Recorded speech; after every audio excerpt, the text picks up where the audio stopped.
আসসালামু আলাইকুম। আশা করি সবাই ভালো আছেন। আমি আপনাদের জন্য নতুন আরও একটি টপিকস নিয়ে হাজির হলাম। টপিক্সটা হলো আপনারা আপনাদের ভিভো ফোনে শিডিউল এয়ারপ্লেন মোড কীভাবে সেট করবেন। তো আমরা এখন মূল টপিক্সে যাব। প্রথমে সেটিংসে যাব, সেটিংস, তারপর শর্টকাট অপশনটাতে যাবেন।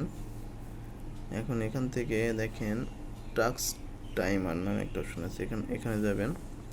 তো এখানে দেখেন শিডিউল অ্যারোপ্লেন মোড থার্ড অপশনটা যাবেন। এখন দেখেন এখানে এই যে অ্যাক্টিভেশন টাইমে আপনারা একটা টাইম সেট করবেন, তারপর ডিঅ্যাক্টিভেশন টাইমে একটা টাইম সেট করবেন। তো আপনারা এখন দেখেন এখানে টাইম সেট করার পরে এখন দেখেন এখানে Saturday, Sunday, Monday, Tuesday, Wednesday, Thursday, Friday, Saturday, এখানে আপনার যে কোনো দিন কিংবা এভরিডে প্রতিদিন এটা সেট করে নিতে পারেন।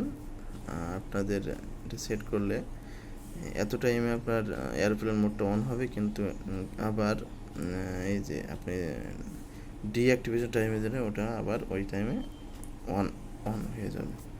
ভিডিওটা ভালো লাগলে লাইক দিবেন, আমার চ্যানেলটা সাবস্ক্রাইব করবেন। ভালো থাকবেন সবাই।